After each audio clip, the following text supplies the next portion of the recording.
आप सुन रहे हैं दिनेश कुमार राय को।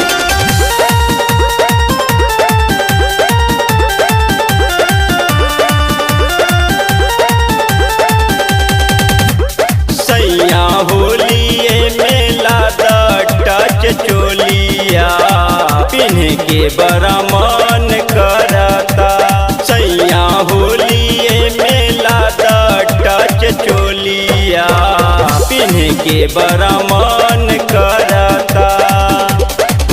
बड़ा मन करता हो बड़ा मन करता। बड़ा मन करता हो बड़ा मन करता। सैया होलिए मेला टच चोलिया पिन्ह के बड़ा मन करता।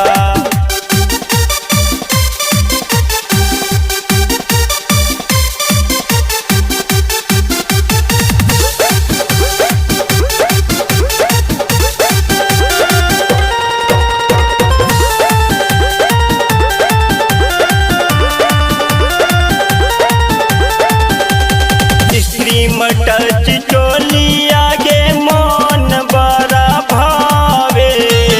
हाथवा लगते चोलिया ढीला हो जावे।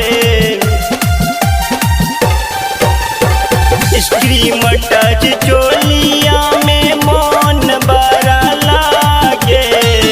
हाथवा लगते चोलिया ढीला हो जावे। रंगवा खेलब हमू भरी भरा पूरिया पिन्ह के बड़ा मन करता। सैया होलिए मेला टच चोलिया पिन्ह के बड़ा मन करता।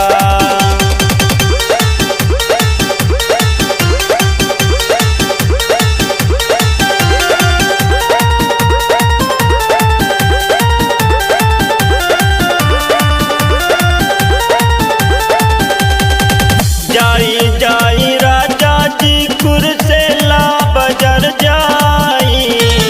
वही मिलेला चोलिया स्क्रीम टच हाई फाई।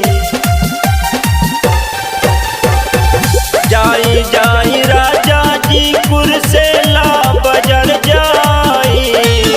वही मिलेला चोलिया स्क्रीम टच हाई फाई। बेचे बैठल बानी दिनेशवा देवरा चोलिया पिन्ह के बड़ा मन करता।